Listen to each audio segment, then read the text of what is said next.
이제 두 번째 시간 진행하도록 하겠습니다. 저희들이 지난 시간에 거미집 이론의 의의와 가정에 대해서 살펴드렸습니다. 사실 거미집 이론은 어떻게 좀 공급에 시차가 존재한다는 거죠. 공급의 시차가 존재하는 상품의 가격 결정 설명 모형이라고 했습니다. 그래서 거미집 이론은 동태 이론의 한 예가 되는 것이다 생각하시고 가정 이해하셔야 되겠죠. 수요는 가격이 어때? 즉각 반응한다는 얘기. 그러나 공급은 어때? 한결 늦게 반응한다. 가정을 잘 이해하시면 되겠습니다. 여기까지는 저희 전에 말씀드렸던 내용이 되겠습니다. 그럼 이번 시간에는 거미집 이론의 유형에 대해서 말씀을 드리는데 이 부분이 최근에 우리 시험에 집중적으로 또 출제된 영역이다 할 수 있겠죠. 자, 여기 보세요. 기출 회차 보시면 아시겠죠. 어때? 최근에 지속적으로 출제가 되고 있다 할 수 있겠죠.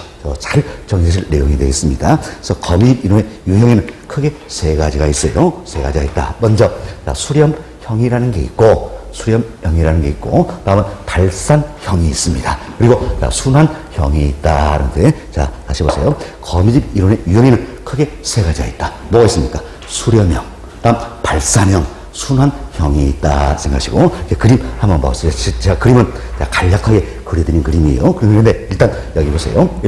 이처럼 이제 초과 수요 현상이 발생합니다. 그래서 가격이 폭등하지요. 다음은 초과 공급 현상이 발생해서 가격이 폭락한다는 이야기야. 다시 초과 수요, 초과 공급, 이런 과정에서 균형으로 점점점 접근을 해간다는 이야기야. 즉 균형으로 접근해간다 이런 의미에서 이를 우리가 수렴형이다 이렇게 표현하는 겁니다. 수렴형이다. 다음 이 그림 보세요. 이러시면 초과 수요 가격 폭등, 초과 공급 가격 폭락, 초과 수요 가격 폭등. 이 그림 보니까 이 그림 보니까 균형으로 접근해가는 게 아니라 균형으로부터 점점 멀어지죠. 이탈 발산한다 이런 의미에서 이거 우리가 발산형이다 이렇게 표현합니다. 다음 이 그림 보세요. 이러시면 초과 수요 가격 폭등, 초과 공급 가격 폭락, 초과 수요 가격 폭등. 자, 이 그림 보니까 어때? 제자리 뺑뺑 돌고 있죠.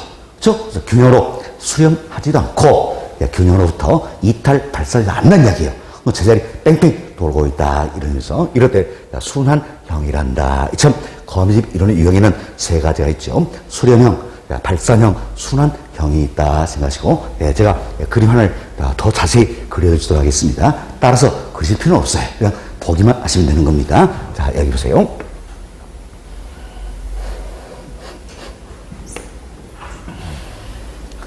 자, Y축은 가격이죠. P. X축은 양이 되겠습니다. Q. 자, P죠, Q. 자, 좌표 평행선에서 자, 우하향하는 수요 곡선. 그리고 우상향하는 공급선을 가정합니다. 근데 지금 수역선과 공급선이 교차하는 이 점에서 균형을 이루어야 된다 할 수 있겠죠. 그래서 자, 균형 가격은 P 스타가 되겠습니다. 우리끼리 약속한 거예요. 균형 가격은 P 스타 이렇게 표현하기로 우리끼리 약속한 이야기예요. 근데 현재 균형 가격은 P스타잖아요. 이 상황에서 수요가 증가한다는 이야기예요. 그럼 수요가 증가해서 수요선 자체가 지금 우측으로 이렇게 이동한다는 겁니다.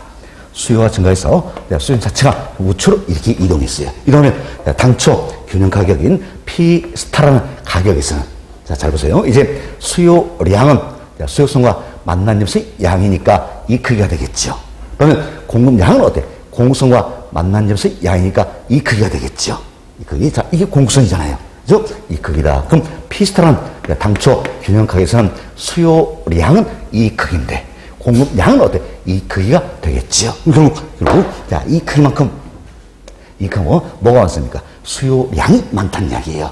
지금 수요량이 더 많다는 시장 상황을 우리가 뭡니까? 초과 수요다 이렇게 표현하죠. 그럼 초과 수요 현상이 나타난다는 이야기야. 자, 보세요. 그럼 지금 이제 살려는 사람은 이만큼 살려고 하는데, 팔려는 사람은 이만큼만 팔고자 한다는 이야기예요.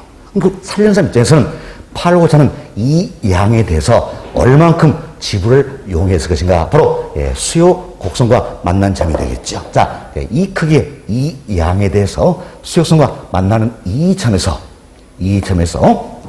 가격이 되겠습니다. 이 점에서 가격이다. 그래서 P1의 가격을 지불하고 살려고 한다는 이야기예요. 자, 그럼 보세요. 초과 수요. 가격은 어때? 폭등이다. 할 수 있겠죠. 가격은 폭등이다. 자, 그럼 보세요. 근데 P1에 가격이 결정된다냐. 결국 수요는 가격에 즉각 반응한다 그랬어요. 근데 공급은 한시간 늦게 반응한다 그랬지요. 이제 P1이라는 가격에 대해서 공급자들은 얼마큼 공급할 것인가. 바로 P1이라는 가격에 대해서 공급자들은 공급성과 만나면서의 양이 크게 되겠죠. 자, 공급량 이 크게 됐어요. 이처럼 공급량이 결정이 되고 착공에 들어간다는 이야기예요. 그래서 막상 완공이 돼서 물량이 나오면 결국 어때? 이 크기만큼 뭐가 더 많습니까? 공급량이 더 많은 거죠. 그래서 어떤 상황입니까? 초과 공급 현상이 발생한다라는 겁니다. 그럼 자, 수요자들은 이제 공급된 양 이 크기에 대해서 얼마만큼 지불을 이용했느냐. 바로 수요성과 만나는 점에서 이 점에서의 가격이 되겠지요. 가격이 된다. 따라서 P2가 되겠습니다. 그럼 자, 이참 수요는 가격에 즉각 반응이 있어요. 그럼 공급은 한개 늦게 반응한다 할 수 있겠죠. 그럼 P2란 가격에 대해서 공급자들은 다음 기회 물량을 결정한다는 이야기예요. 그럼 다음 기회 물량이 어때? 공급성과 만난 점에서의 양, 이 크기가 되겠죠. 이 크기, 이 결정하고 막상 착공이 들어서 완공이 되다 보면 시장 물량이 나오겠죠? 나오면 결국 또 이제 이 크기만큼 수요량이 더 많다는 이야기야. 초과 수요 현상이 되겠지요. 그럼 이제 수요자는 얼마만큼 가격을 지불을 용했느냐. 공급된 양은 이 크기니까 이 크기 맞춰서 수요성과 만나는 점이 되겠죠. 점에서의 가격이 되겠다라는 겁니다. 이런 현상이 반복적으로 나타난다는 이야기야. 자, 결국 이 그림 보니까 초과 수요, 가격 폭등, 초과 공급, 가격 폭락, 초과 수요, 가격 폭등, 초과 공급, 가격 폭락, 이 과정을 반복하면서 결국 균형으로 접근한다 알 수 있겠죠. 이걸 그래서 우리가 균형으로 접근해서 뭐라고 합니까? 수렴형이다. 수렴형이다. 이렇게 표현한다는 겁니다. 수렴형이 되겠죠? 수렴이다. 자, 그리고 여기서 마치 이 모습을 보니까, 자, 이 모습을 보니까 거미가 어때? 집을 쳐놓은 듯 하다 할 수 있겠죠. 그래서 이름 자체를 뭐라고 붙였어요? 거미집 이론이다. 이렇게 이름을 쳤다는 겁니다. 자, 그럼 잘 보세요. 이제 참 수렴형에 대해서 우리가 그림을 그렸어요. 사실 이 그림을 약칭으로 지금 우리가 이렇게 그려놓은 거예요. 자, 참고하시고 여기서 이제 수렴형 살펴봤는데 결국 수렴형이 되기 위한 조건이 있더라는 이야기예요. 어떤 조건이 필요할 것인가? 자, 당초 수요선 이 모습과 공급선 이 모습을 잘 비교해 봅시다. 수요선과 공급선을 모습을 보니까 자, 확인 들어가죠. 수요선 기울기 경사도가 공급선 기울기 경사도에 비해서 상대일 때 완만하다는 걸 알 수 있겠죠. 완만하다. 자, 기울기 경사도가 상대적으로 완만할수록 수요는 가격에 대해서 탄력적이 된다는 겁니다. 탄력적이. 이처럼 수요가 탄력적일수록 어때? 수렴이 되는 것이다. 이렇게 보시면 돼요. 그래서 수렴이 되기 위한 조건이 뭡니까? 바로 수요가 상대적으로 더욱더 탄력적일 경우다. 그래서 우리가 이걸 가리켜서 이렇게 외워버리자는 이야기예요. 어떻게? 자, 첫 글자 따가지고 수, 탄, 수 이렇게 외우자는 이야기예요. 수, 탄, 수. 수요가 공급에 비해서 더욱더 탄력적이면 어때? 수렴이 되는 것이다. 라는 겁니다. 그래서 그럼 반대로 공급이 더욱더 탄력적입니다. 그럼 공급이 더욱더 탄력적인 정반대니까 뭡니까?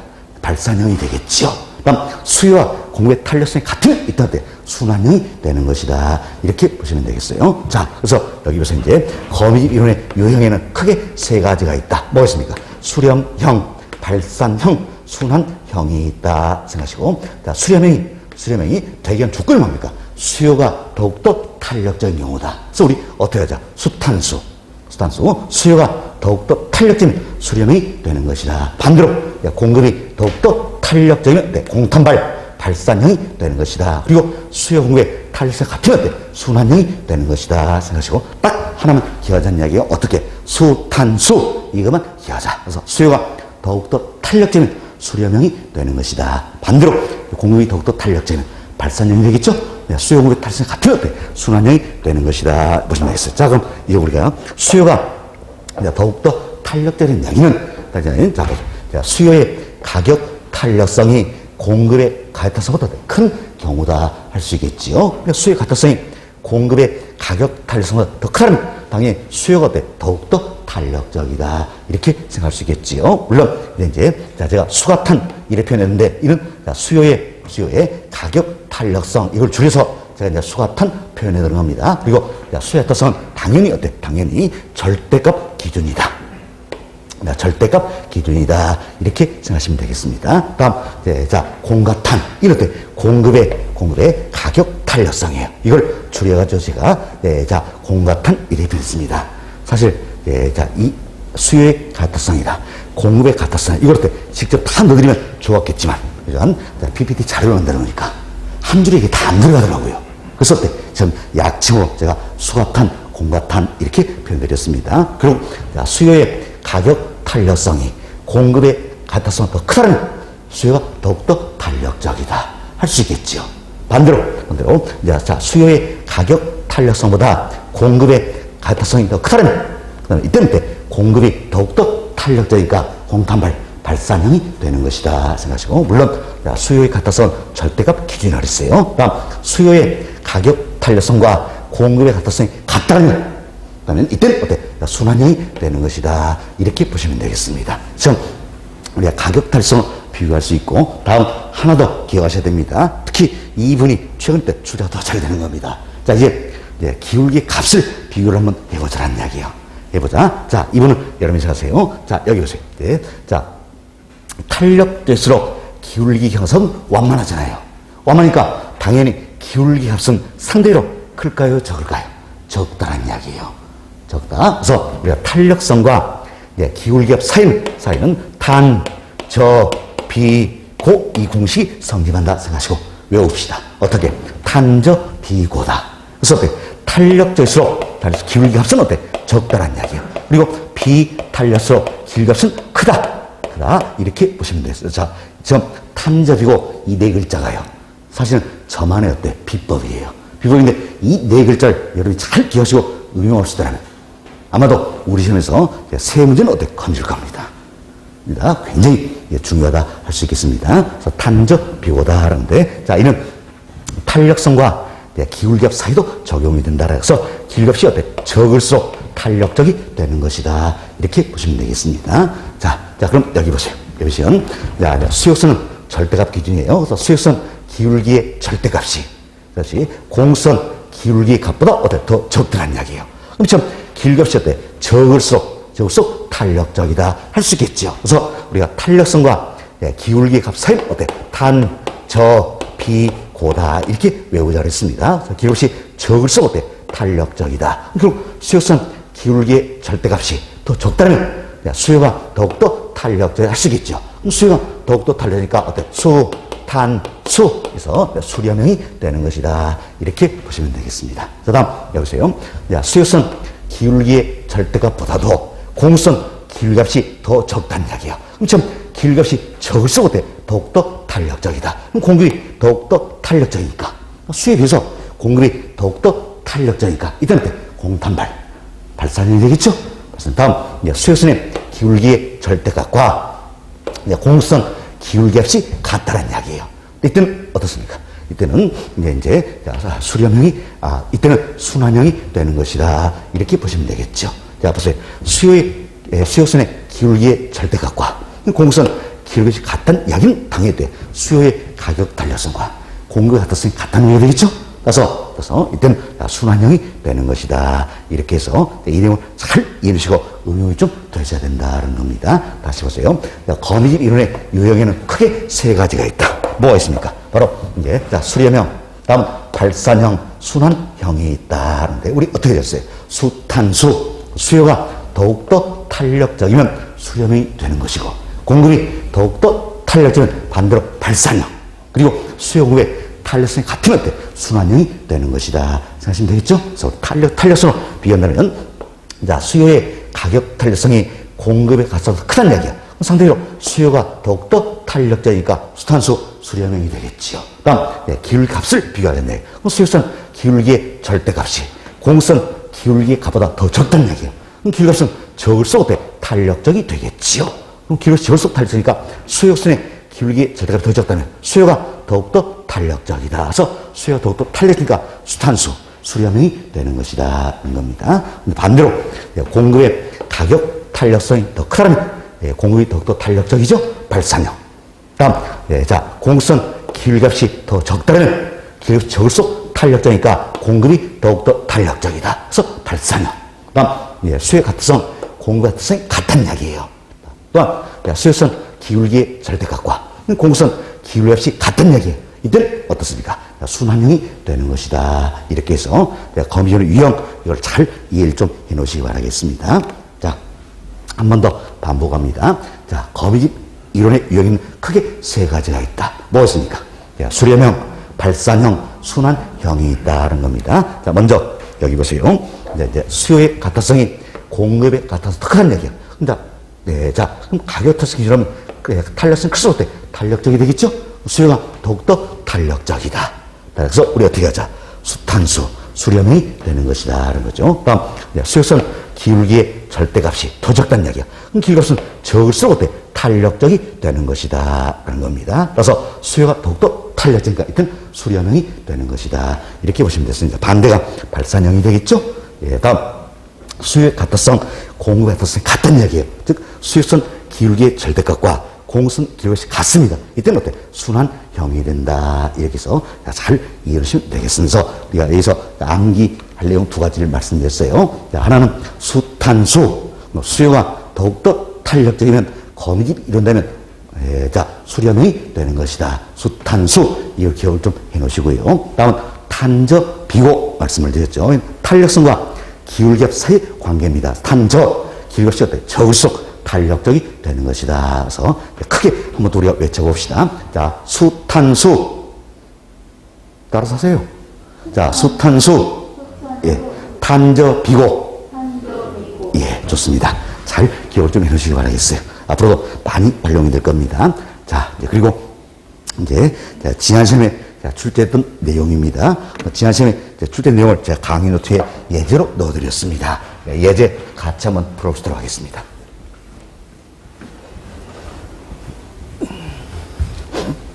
네, 보세요.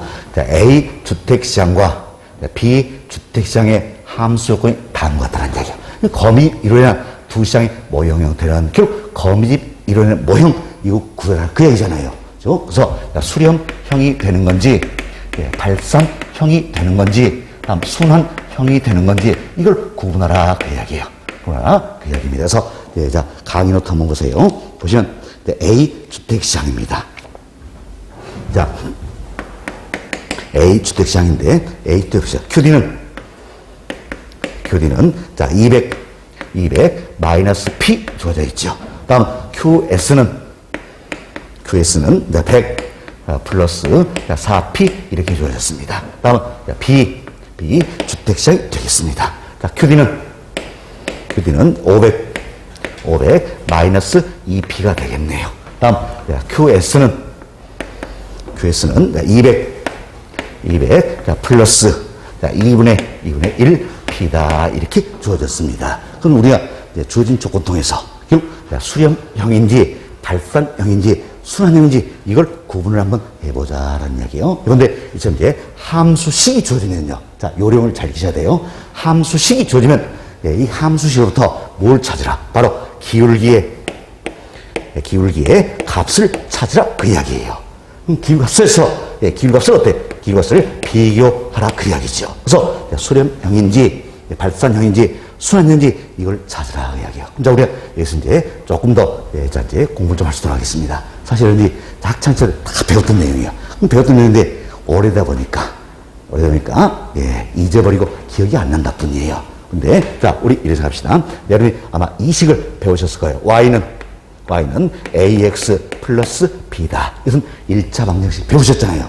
이걸 살짝 바꿨으면 Y는 B 플러스 AX다 할 수 있겠죠. 이게 Y축이고요.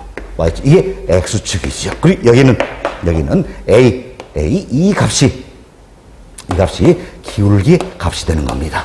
이 값이 기울기 값이 되는 이야기예요. 자, 이건 수학이고. 그럼 이걸 경작에 접목시킨다는 이야기예요. 접목시킨데 경작에서는 Y축이 뭐가 됩니까? 가격이지요. 가격이다. 그래서 Y축 가격이니까 P에 대해서 표현을 해야 되겠지요. 다음 B 플러스 A. 그리고 X축이 뭐가 됩니까? 양이 되겠죠. Q가 되겠죠. Q가 된다는 겁니다. 이때 수역선은 좀 우하의 모습이죠. 그래서 이제 기울값이 마이너스 값이 될 겁니다. 그래서 수요선 이렇게 표현되죠. P는 B 마이너스 A Q B 이렇게 표현돼요. QD는 수요량이 되니까. 다음 공구선 우상의 모습이니까 당연히 길것은 플러스가 되겠죠. B는 자 B 플러스 A Q S 이렇게 표현될 겁니다. 그럼 Y축은 가격이 되는 것이고 X축은 양이 되는 것이다 생각하시고, 자, QD 이게 뭡니까? 결국 수요 함수가 되겠죠. QD 앞에 있는 마이너스 A다. 이 분이 수요선의 기울기의 값이 되는 것이다. 이래서 이것을 찾으면 된다는 이야기예요. 그럼 QS는 공급 함수가 되겠죠. QS 앞에 있는 이 값이 공급선 기울기의 값이 된다. 이렇게 보시면 돼서 여러분들이 함수식이 주어지면 당연히 뭘 찾는다? 기울기의 값을 찾아가지고 비교하면 된다는 이야기예요. 그럼 이것은 어떻게 적으실까? 무조건 Y축이 가격이니까. 그러니까 P에 대해서 표현을 해야 된다는 이야기예요. 이처럼 P에 대해서 표현을 하고 QD 앞에 있는 이 값이 어때? 수요선 기울기의 값이 되겠고, P에 대해서 표현하고 QS 앞에 있는 이 값이 어때? 공선 기울기의 값이 되는 것이다. 이렇게 보시면 되겠습니다. 자, 그럼 우리가 이 내용을 두드려서 여기 보세요. 먼저 A 주택시장입니다. 자, QD는 200-B다. QD 났으니까 수요함수가 되겠죠. 이걸 P에 대해서 표현하기 위해서는 먼저 여기 보세요. 마이너스 P를 좌변을 넘깁니다. 그럼 어때? P는 QD를 우변을 넘기면 200 마이너스 QD가 된다. 할 수 있겠죠. 지금 P에 대해서 표현을 해놓고 QD 앞에 있는 이 값이 어때? 수요선 기울기의 값이 되는 얘기예요.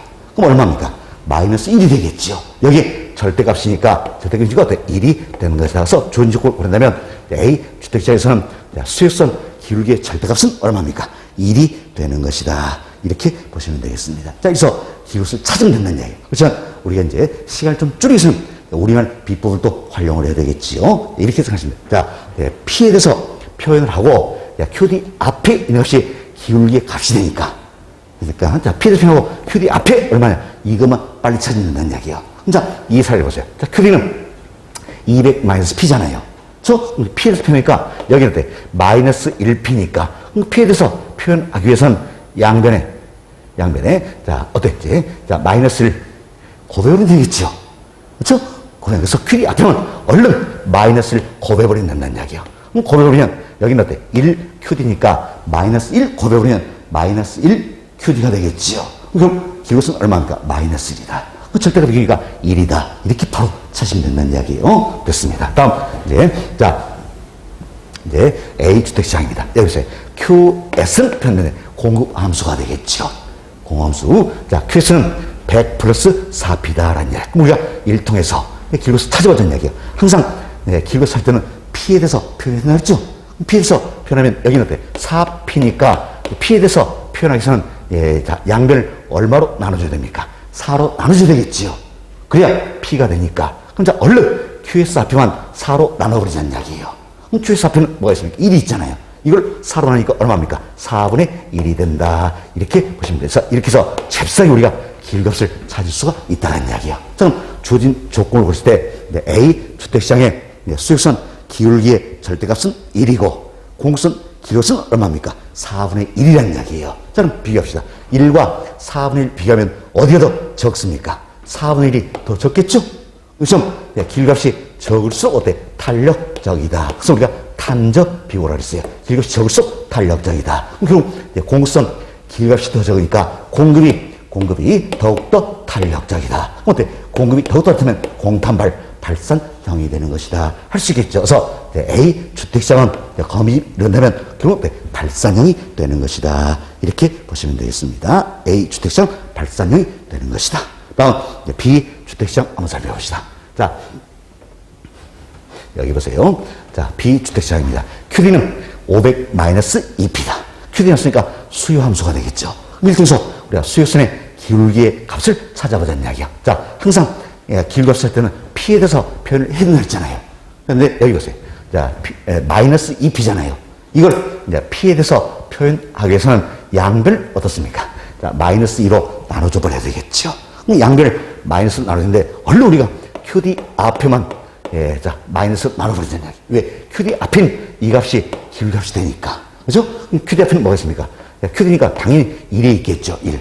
이걸 마이너스 2로 나눠버리니까 마이너스 2분의 1이 되겠지요. 절대값 기니까 당연히 얼마입니까? 2분의 1이 되겠다. 그래서 주어진 조건을 고려했을 때 이제 수직선 기울기의 절대값은 어때? 2분의 1이 된다는 걸 알 수 있겠죠. 다음 QS는 200 플러스 2분의 1 P다.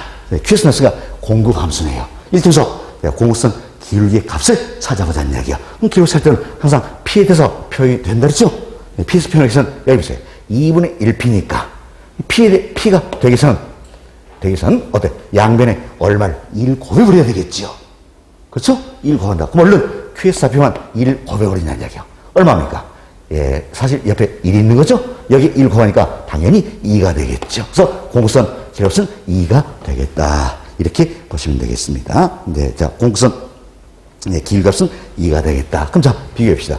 2분의 1과, 수요는 절대값 기울였죠? 2분의 1과 1을 비교하면 어디서 적습니까? 2분의 1이 더 적다는 걸 알 수 있겠죠. 이점 기울값이 적을수록 어때? 탄력적이다. 반대 비교를 했죠? 예, 기울값이 적을수록 탄력적이다. 그럼 자 보세요. 그럼 이제 수요가 더욱더 탄력적이니까 수탄수 이렇게 표현됩니다. 그래서 이는 어때? 수렴형이 되는 것이다. 이렇게 보시면 되겠습니다. 그래서 우리가 주어진 조건만 고려했을 때 A 주택시장은 발산형이 되어 있고 B 주택시장 수렴형이 되는 것이다. 이렇게 보시면 되겠어요. 자, 이렇게 해서 저희 이제 지난 시간에 출제했던 예제까지 살펴드렸습니다. 제가 예제 아래 해설을 넣어드렸죠? 사실 보기 1, 2, 3, 4는 큰 의미 없어요. 계산 문제는. 그래서 1, 2, 3, 4 제가 강의 노트 다 빼버렸습니다. 빼버리고 바로 해설 넣어드렸죠? 해설 보시면 A 주택시장은 발산형이며 처음 A 주택시장 어때? 발산형이 되겠죠. 다음 B 주택시장 수렴형이다. 이렇게 들어있죠? 됐습니다. 자, 이렇게 해서 응용이 좀 되시면 되겠습니다. 그래서 예제 풀었는데 아마 처음 접하신 분들은 기울기가 찾는 것도 상당히 어려울 것이다 생각합니다. 그렇지만 앞으로 우리가 여러 차례 반복 학습이 하기 때문에 그때마다 여러분들이 한번 또 들어보시고 풀어보신다면 훨씬 쉽게 풀으실 겁니다. 그래서 제발 좀 나왔으면 한 문제가 될 거라는 이야기예요. 되겠습니다. 자, 예, 그래서 여러분들이 오늘 복습하시면서 꼭 좀 연습을 좀 해보시기 바라겠습니다. 자, 여기까지 말씀을 드리고 다음 여러분 교재 몇 페이지를 한번 보시면 자, 기본서입니다. 기본서 148페이지를 한번 봅시다.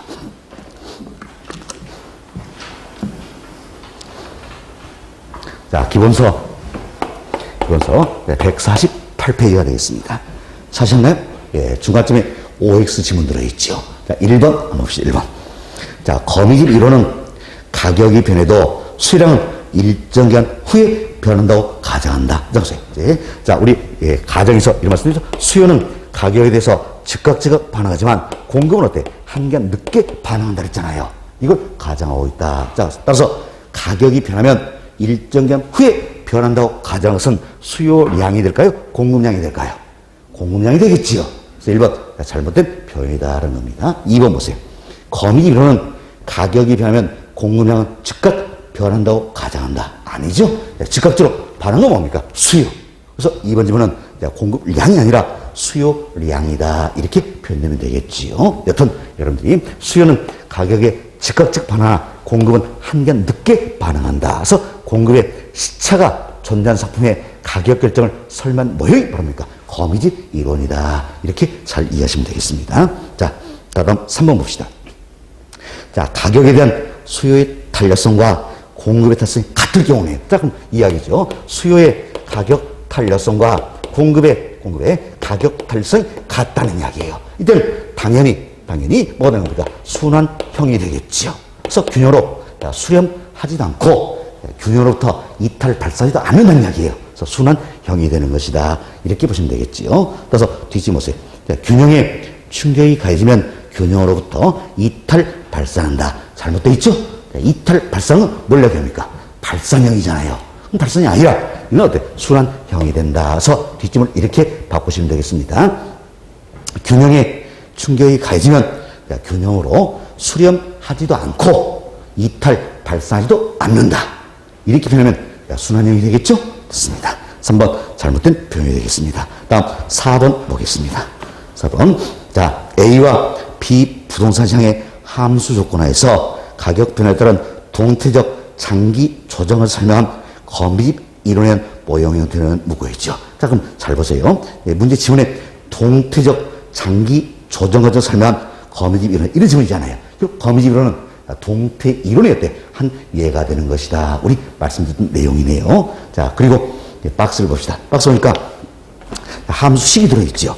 이것은 자, 함수식을 통해서 우리가 또 이제 예, 자, 거미집 이론의 모형을 또 찾아보자는 이야기요. 자, 먼저 자, A 부동산 시항입니다. 자, A 부동산 함수식 보시면 자, EP는 자, 마이너스 QD다 이 나와 있죠. 이건 우리 교재 좀 오타예요. 오타다. 자, 이렇게 수정하겠습니다. 자, EP는 자, 500 마이너스 QD다. 500 마이너스 QD다. 자, EP는 500 마이너스 QD다. 이렇게 수정을 좀 하겠습니다. 사실 해설은 이렇게 맞게 돼 있어요. 그런데 문제 지문의 박스에 조금 오타가 있었습니다. 다음 보세요. 이제 3P는 300 플러스 4QS다 나와 있죠. 다음 B 부동산 시장이 되겠습니다. P는 400 자, 마이너스 자, EQD가 되겠네요. EQD다. 다음 자,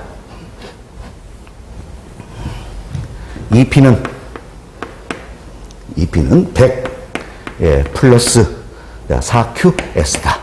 자, 이렇게 주어졌다는 이야기야. 우리가 주어진 조건만 고려해서 그래서 결국 거미집 이런다면 이제 자, 수렴형인지 발산형인지 순환형인지 구별을 해보자라는 겁니다. 자, 우리가 이런 말씀드렸죠. 함수식이 주어지면 결국 어때? 함수식이 주어지면 뭐 어떻게 하라? 기울기 값을 찾아서 이를 어때? 비교해서 수렴형인지 발산형인지 순환인지 구분하라 이 내용이잖아요. 그죠? 자, 우리 기울기값을 또 찾아봅시다. 먼저 여기 보세요. A 부동산 시장입니다. 자, EP는 500 마이너스 QD다. QD 났으니까 수요 함수가 되겠죠. 항상 우리가 기울기 찾을 때 어때? P에 대해서 표현을 했어요. 그래서 자, 보세요. EP니까 P에 대해서 표현해서는 양변 어때? 2로 나눠줘야 되겠지요. 2로 나눠줘야 된다. 그럼 얼른 QD 앞에만 2로 나눠버리면 되겠지요. 그래서 QD 앞에 얼마입니까? 마이너스 1이 있잖아요. 이걸 2로 나누니까 어때? 마이너스 2분의 1이다. 그럼 절대값 기준은 얼마입니까? 2분의 1이 되겠지요. 2분의 1이 된다. 이렇게 보시면 되겠습니다. 다음, 여기서 이제 3P는 300 플러스 4QS라는 이야기예요. 자, 기울기값을 찾아보자. 자, QS니까 공구함수죠? 공구수의 기울기값을 찾아보자는 이야기예요. 자, P에 대해서 표현해야 되겠죠? 이래서 양변을 얼마로? 3으로 어때? 나눠줘야 되겠지요. 자, 얼른 QS 앞에만 3으로 나눠버리자는 이야기예요. 그럼 QS 앞에 얼마입니까? 4잖아요. 이걸 3으로 나누면 당연히 3분의 4가 되겠다는 겁니다. 이제 비교해 봅시다. 네, 기록 다 찼으니까 비교해 보자는 이야기예요. 자, 수는 항상 절대값 기준이라고 했죠? 2분의 1과 3분의 4 어디에 더 적습니까? 2분의 1이 더 적다 할 수 있겠죠. 그럼 기록이 적을수록 어때? 탄력장이다. 그래서 우리가 탄, 저, 비, 고 네 글자 기억하셨죠? 기록이 적을수록 탄력장이다. 그럼 수가 더욱더 탄력장이니까 수, 탄, 수에서 수렴형이 되는 것이다. 이렇게 보시면 되겠습니다. 자, 수렴형이 된다. 자, 다시 보세요. 자, 수역선 기울기의 절대값은 얼마입니까? 2분의 1. 공선 기울기값은 3분의 4다. 기울기 적을수록 탄력적.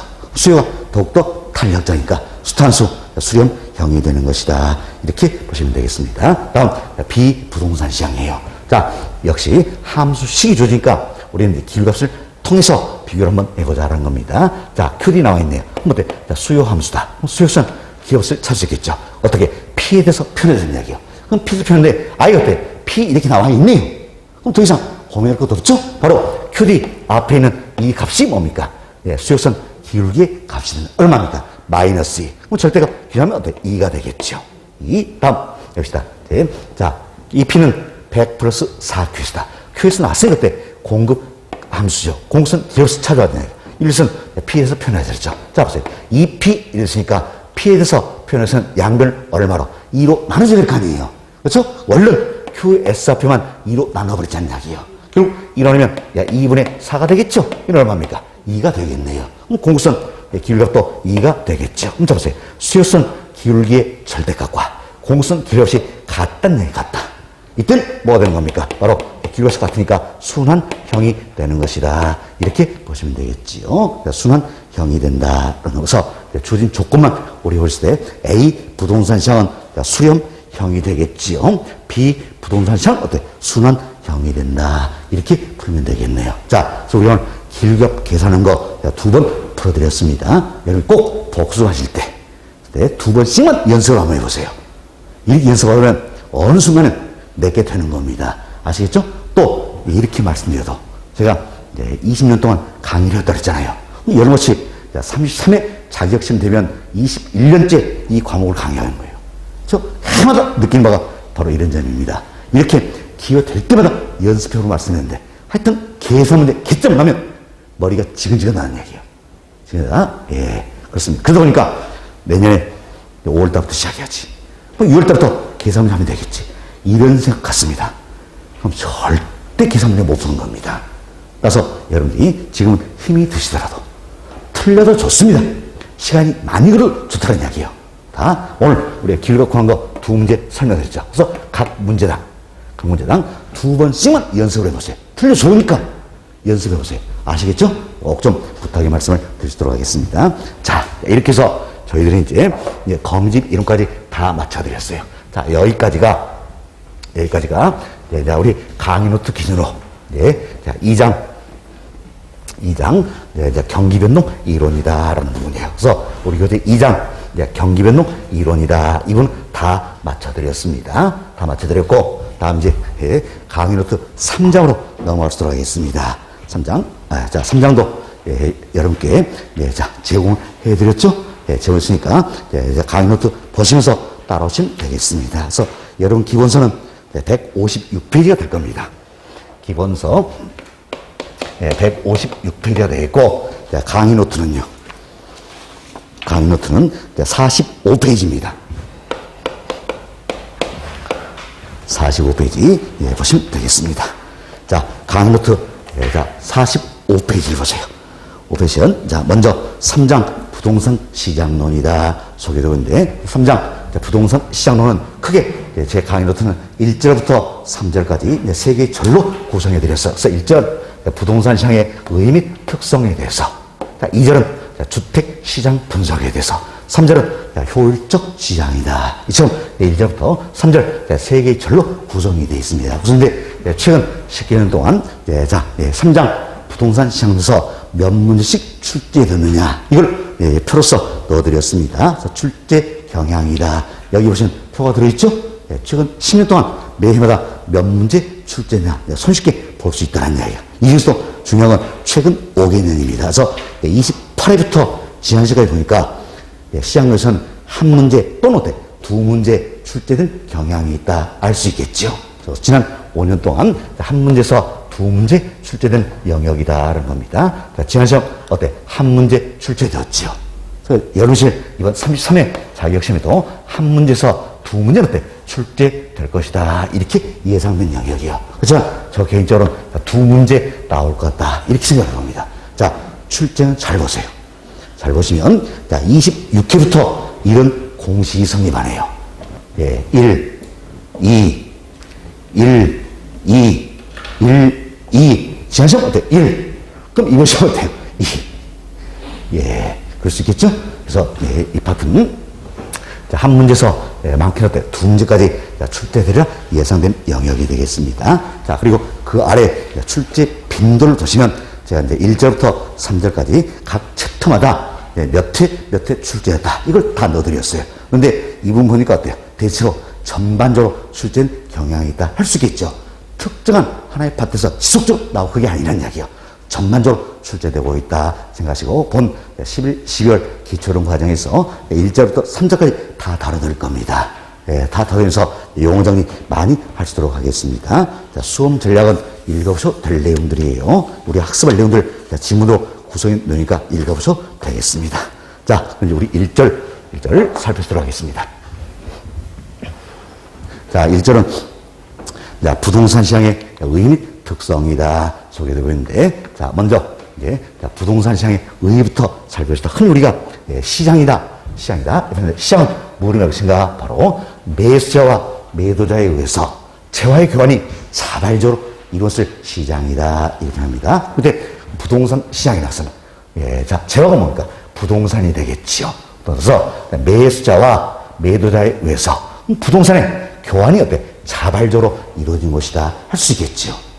또한 시장이라는 것은 수요와 공급에 대해 지속적으로 이루어진다. 그래서 가격이 결정의 기구를 말한다는 이야기예요. 그리고 부동산 시장에서는 부동산의 수요와 공급에 대해 지속적으로 이루어진다. 그래서 부동산의 가격이 결정의 기구를 말한다는 겁니다. 그렇죠? 매수자와 매도자에 의해서 재화의 교환이 자발적으로 이루어진 것, 또한 수요 공급이 지속적으로 이루어서 가격이 결정된 기구를 뭘 한다? 시장이다. 이렇게 표현하고, 이때 재화가 부동산이라면 그럴 때 부동산 시장이 되는 것이다. 이렇게 생각하시면 되겠습니다. 간단히 정리하시면 되겠고, 다음 보이스라는 학자가 있어요. 보이스라는 학자가 있는데, 이 보이스라는 학자는 부동산 시장을 어떻게 정의느냐, 이 내용을 넣어드렸는데, 학자 이름 중요한 거 없습니다. 신경 쓰지 마시고, 자 보세요. 부동산 권리의 교환, 그다음 상호 유리한 교환으로 가액 결정, 경쟁적 이에 따른 공간 분배, 토지와 공간의 이용 형태 결정, 그다음 수요 공급의 조절을 돕기 위해 의도된 상업 활동을 하는 것. 이걸 그래서 보이스 학자는 부동산 시장이다. 이렇게 표현했습니다. 사실 우리가 앞으로 이제 부동산 시장의 기능을 설명을 드릴 겁니다. 시장의 기능을 설명드리면, 이 내용이 바로 어때? 보이스 학자가 이야기했던 내용이라는 걸 알 수 있을 겁니다. 먼저 잠깐만 들어보세요. 부동산 시장의 기능은 항상 역할이다. 이 생각하시면 돼요. 그래서 시장이 있기 때문에 할 수 있는 일이에요. 지금 부동산 시장의 기능에도 교환 기능이라는 게 있습니다. 교환 기능. 다음, 공간 및 자원 배분의 기능이라, 공간 및 자원 배분의 기능이라는 게 있어요. 다음, 양과 질의 조정 기능. 그리고 토지의 이용 형태를 결정짓는 기능. 다음, 가격 창조 기능 등등이 있다는 이야기예요. 이걸 모아가지고 설명하는 게 바로 보이스 학자가 이야기한 부동산 시장의 의의가 되겠다 생각하시고, 이런 걸 보이스 학자는 부동산 시장이다 표현했다, 이런 정도는 생각하시면 되겠어요. 아시겠죠? 예, 그렇습니다. 이런 게 부동산 시장이다, 이렇게 눈에 익혀주시면 될 부분입니다. 자, 다음 동그라미 1번부터 하나씩 좀 말씀드리겠는데, 먼저 우리가 이제 시장을 구분한 방법이 여러 가지 있다는 이야기예요. 그런데 그 중에 하나가 바로, 자 보세요. 시장을 전국적 시장과 지역적 시장으로 우리가 구분을 해볼 수가 있다는 이야기예요. 이때 전국적 시장에서는 전국을 단위로 해서 형성된 시장이 되겠지요. 그러면 지역적 시장에서는 지역을 단위로 해서 형성된 시장이라는 이야기예요. 자, 그럼 부동산 시장은요? 시장은 전국적 시장입니까? 지역적 시장입니까? 지역적 시장이다. 이 우리 배웠죠? 뭐 됩니까? 바로 부동산이란 특성에서 지역 간 이동이 되지 않는다는 이야기예요. 지금 지역 간 이동이 되지 않기 때문에 시장은 때 지역적으로 형성이 된다. 그래서 부동산이란 특성에서 부동산 시장은 지역적 시장이다. 다른 말로 국지적 시장이다 할 수 있겠죠. 이래서 이 부분만 정리하시면 되는 겁니다. 부동산이란 특성에서 부동산 시장은 지역적 시장, 국적 시장이 되는 것이다. 이렇게만 정리하시면 되겠습니다. 다음, 우리 시장을 구체적 시장과 추상적 시장으로 분류를 해볼 수가 있다는 이야기야. 이때 구체적 시장에서는 특정한 장소가 있습니다. 특정한 장소를 통해서 거래에 이루어진 게 구체적 시장.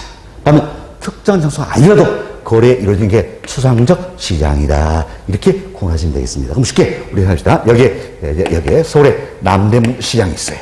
남대문 시장. 지금 남대문 시장이란 특정한 장소를 통해서 거래되면 어때? 구체적 시장이 되겠지요.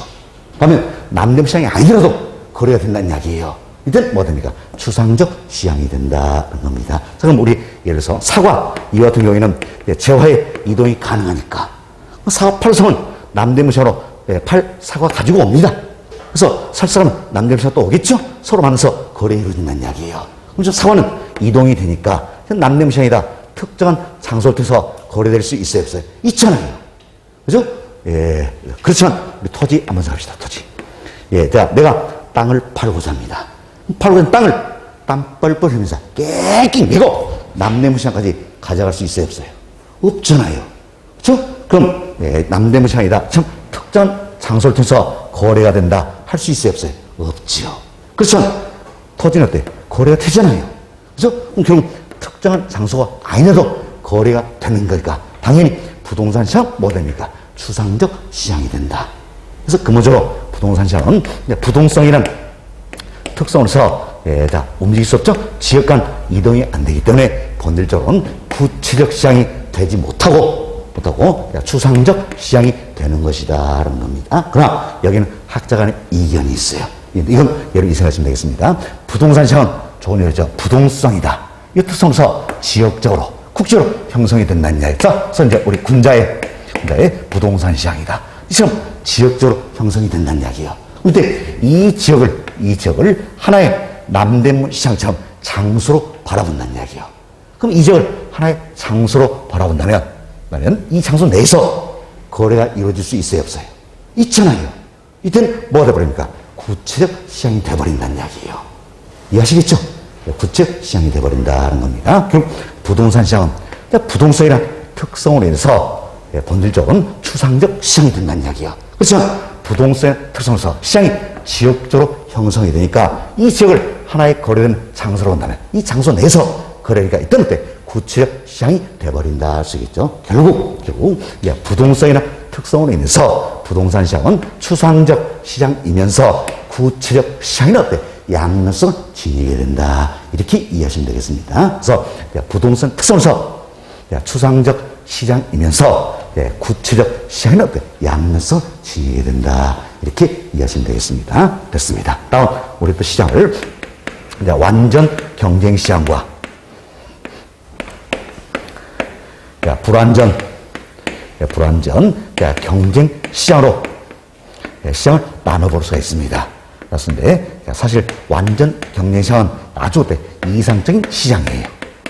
그래서 학문적인 시장이다. 하지만 불완전 경쟁 시장은 현실의 시장이 된다. 참고하시고 이 점 완전 경쟁 시장이 되기 위해서는 몇 가지 조건을 충족을 해야 되는 겁니다. 자, 여기 보세요. 이 점 완전 경쟁 시장이 되기 위해서는 다음 조건을 모두 충족시킬 수 있어야 한다는 이야기예요. 먼저 시장에 참여는 수요자, 공급자의 수가 다수가 돼야 됩니다. 다음 상품의 질이 동질적이 돼야 돼요. 다음 생산소의 이동이 생산 요소의 이동이 아주 자유스러워야 된다. 그래서 기업들이 언제든지 시장으로 들어올 수 있고 언제든지 시장에서 빠져나갈 수 있어야 한다. 그래서 시장의 진입과 퇴거 자유스러워야 된다는 겁니다. 그때 우리가 진입, 퇴거 이걸 포함했고 약자로 진퇴 이렇게 표현합니다. 진퇴. 시장이 진입과 퇴거 자유스러워야 된다는 이야기예요. 언제든지 시장에 좀 들어올 수 있고 언제 빠져나갈 수가 있어야 된다는 겁니다. 또한 시장 참여자는 시장에 대한 모든 정보를 알고 있는 겁니다. 그래서 모든 정보를 알고 있기 때문에 시장에 대한 완전한 정보를 갖고 있어야 된다는 이야기예요. 따라서 모든 정보를 알고 있기 때문에 정보 비용은 존재합니까? 존재치 않습니까? 존재치 않는다는 이야기예요. 지금 정보 비용은 존재치 않는다. 자, 이 요건을 모두 충족했을 때, 우리는 완전 경쟁 시장이다. 이렇게 이야기합니다. 완전 경쟁. 이 중에 하나라도 충족되지 않으면 완전 경쟁 시장이 될 수 있어요, 없어요? 없죠. 이때는 뭡니까? 불완전 경쟁 시장이다. 이렇게 보시면 되겠어요. 그럼 사실 생각해보세요. 이 요건을 모두 충족한 시장이 현실로 존재한다. 할 수 있어요, 없어요? 없잖아요. 그래서 완전 경쟁 시장은 이상적인 시장이라는 이야기예요. 학문적인 시장이다. 이렇게 보시면 되겠어요. 그러니까 현실 시장은 불완전 경쟁 시장이다. 그렇지만 여튼 현실 시장인 불완전 경쟁 시장을 분석한다는 게 쉬운 일이 아니라는 이야기예요. 우리가 분석 자체를 좀 용이하게 하기 위해서 이상적인 시장인 완전 경쟁 시장을 가정을 많이 한다. 이렇게 참고하시면 되겠습니다. 자, 그럼 이제 부동산 시장 한번 살펴봅시다. 자, 부동산 시장 살펴본다면, 부동산 시장에 참여하는 수요자, 공급자의 수는 다수가 될까요? 소수로 한정이 될까요? 당연히 소수로 한정된다 할 수 있겠죠. 사실 부동산 시장은 지금 지역적으로 형성되는 사회. 그럼 이 지역에 참여하는 수요자, 공유자 수는 다수입니까? 소수입니까? 소수로 한정된다. 또 부동산은 워낙 고가의 상품이라는 이야기. 지금 워낙 고가의 상품이니까 시장에 참여하는 수요자, 공유자 수는 소수로 한정된다 할 수 있겠지요. 우리가 어떤 측면에서 보더라도 자 보세요. 시장이 지역적으로 형성이 된다는 이야기예요. 보통 부동산이나 특성에서 시장이 지역적으로 형성하니까 이 지역에 참여한 수요자, 공유자 수는 소수로 한정되겠지요. 또한 부동산은 워낙 고가의 상품이니까 시장 참여하는 수요 공짜는 소수로 한정이 된다. 그리고 어떤 부분 보더라도 1번 요건이 부동산 시장에서는 충족이 됩니까? 안 됩니까? 안 되지요. 그죠? 다음 2번입니다. 상품의 질이 동질적이 돼야 되는데 근데 부동산은 개별성의 특성이 있다는 이야기예요. 개별성, 그래서 상품의 질은 다 똑같습니까? 다를 수밖에 없습니까? 다를 수밖에 없다는 이야기예요. 개별성, 그래서 상품의 질은 어때? 이질적이다. 이질적이다. 그래서 2번도 충족이 안 되네요. 다음 3번 봅시다. 생산 요소 이동이 자유로워야 됩니다. 그래서 보세요. 부동산 시장에서는 토지는 또 움직일 수 있어요? 없어요? 없잖아요. 지역 간 이동이 되지 않는다는 이야기예요. 한다. 또한 부동산 시장에 기업들이 이처럼 들어오고 빠져나가는 게 쉽습니까? 어렵습니까? 어렵죠. 3번 요건도 충족이 안 되네요. 4번. 자, 시장에 대한 모든 정보를 알고 있었는데 그럼 여러분 생각해보세요. 여러분 또 부동산 시장에 참여도 할 수 있겠죠. 그럼 부동산 시장 원에는 모든 정보를 알고 있다고 할 수 있어요? 없어요? 없잖아요. 없죠. 그래서 정보 비용도 어때? 존재하게 된다는 겁니다. 자, 4번도 충족이 안 되네요.